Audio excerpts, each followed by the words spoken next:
Entropy change of a system is given by ds is equals to dq reversible divided by temperature. Now in this equation, ds is a small change in entropy.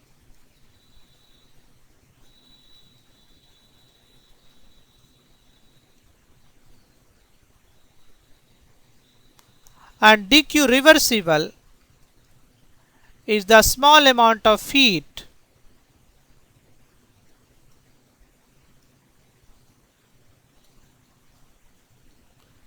given to the system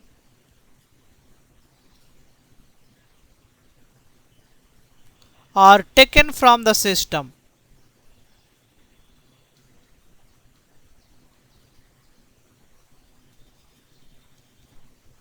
by a reversible process.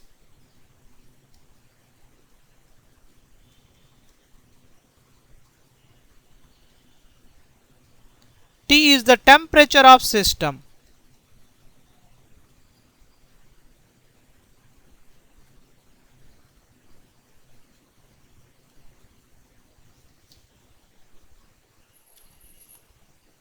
Now let us calculate entropy change in different process. First is adiabatic process.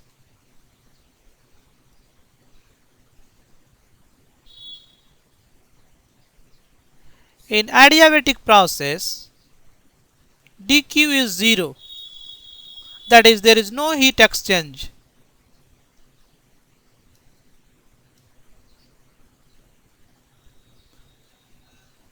Between system and surrounding.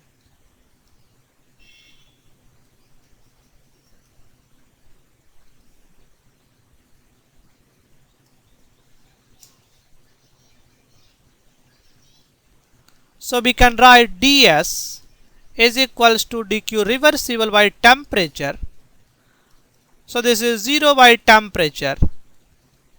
So there is no entropy change. This means Ts is equals to 0 or S is equals to constant. So we can say in adiabatic process,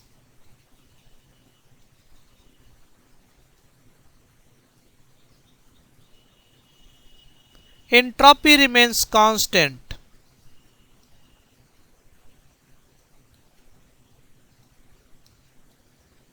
There is no change in entropy. Now let us consider next isochoric process.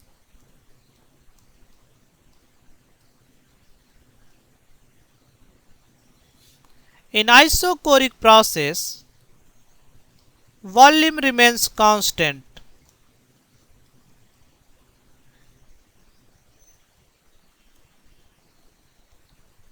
This means we are interested in heat change at constant volume.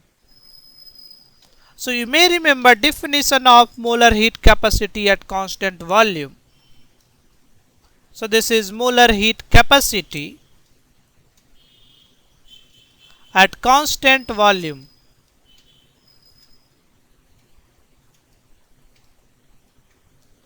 And this is given by 1 by n dq by dt. So from here we can write dq is equals to n cv dt. If my process is reversible, we can write dq reversible is equals to n cv dt. Now we can calculate ds, that is dq reversible by temperature. So we will have n cv dt by temperature.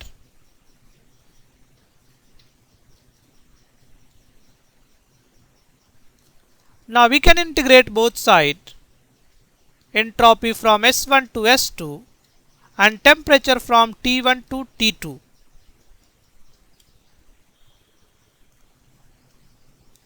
So this becomes S2 minus S1, and if molar heat capacity is not a function of temperature, we can take this outside. So we will have dt by T from T1 to T2. So this is delta S is equals to NCV ln T2 by T1. So this is the entropy change. Delta S is equals to NCV ln T2 by T1.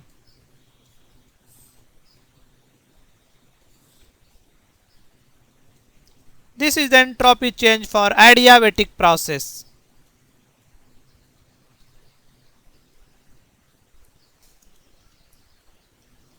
Now let us calculate entropy change in isobaric process.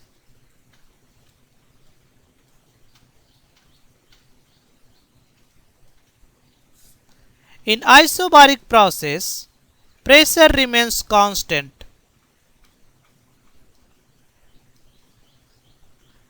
This time we will use Cp, that is molar heat capacity,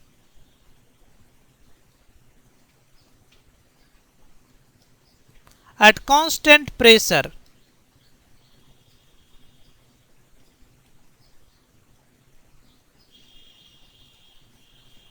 And this is written as 1 by N dq by dt. So from here we can write dq is equals to Ncp dt. Now if my process is reversible, we can write dq reversible is equals to Ncp dt. Now we can calculate entropy change, that is dq reversible by temperature, that is Ncp dt by temperature. Now we can integrate both sides.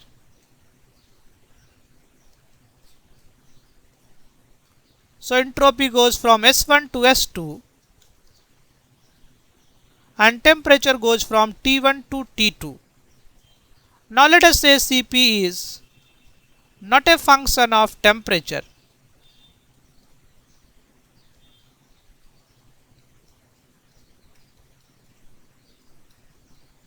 So we can treat this as constant and we can take outside of the integration sign.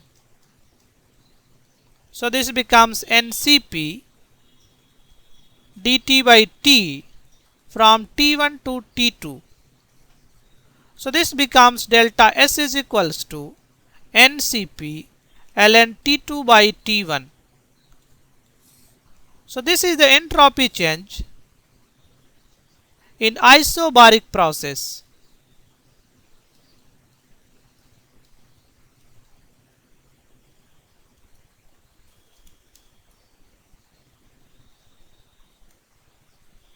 Now let us calculate entropy change in isothermal process.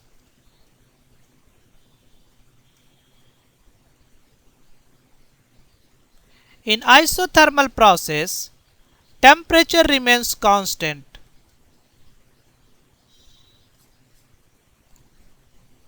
So ds is equals to dq reversible by temperature. Now this time we will use first law of thermodynamics.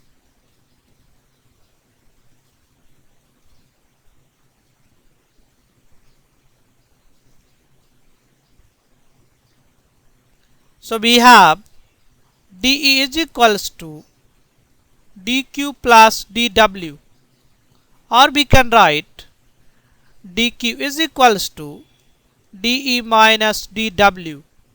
If the process is reversible, we can also write dq reversible is equals to dE minus dw. dE is given by Ncv dt. So dE is the change in internal energy.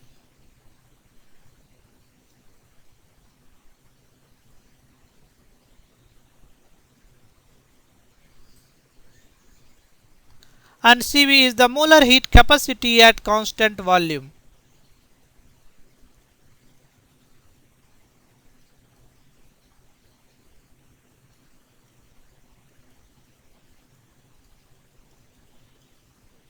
But for isothermal process, temperature is constant.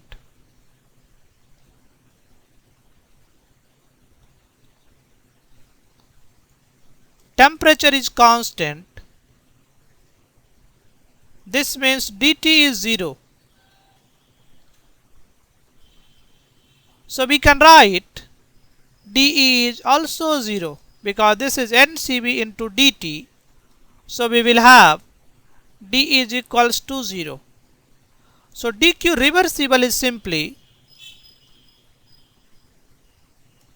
0 minus dw.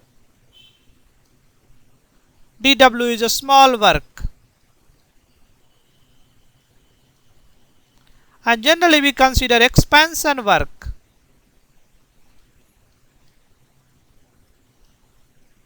Expansion work is given by minus PdV. So if I plug this value here, we will have dq reversible is equals to simply PdV. Now let us calculate ds, that is change in entropy. So this is dq reversible by temperature. dq reversible is nothing but PdV by temperature. Now we can use ideal gas equation, that is PV is equals to nRT. So from here we can have P is equals to nRT by V. So if I plug pressure here, we will have ds is equals to nRT by V dV by T. So T cancels. So we will have ds is equals to nR dV by V. Now we can integrate from S1 to S2 and volume goes from V1 to V2. So V1 is the initial volume and V2 is the final volume. So we will have S2 minus S1 is equals to nR ln V2 by V1. So we can say delta S is equals to nR ln V2 by V1. So this is the entropy change for isothermal process.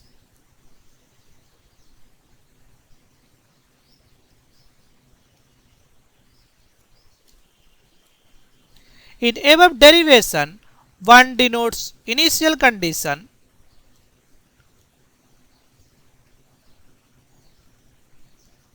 and subscript 2 denotes final condition.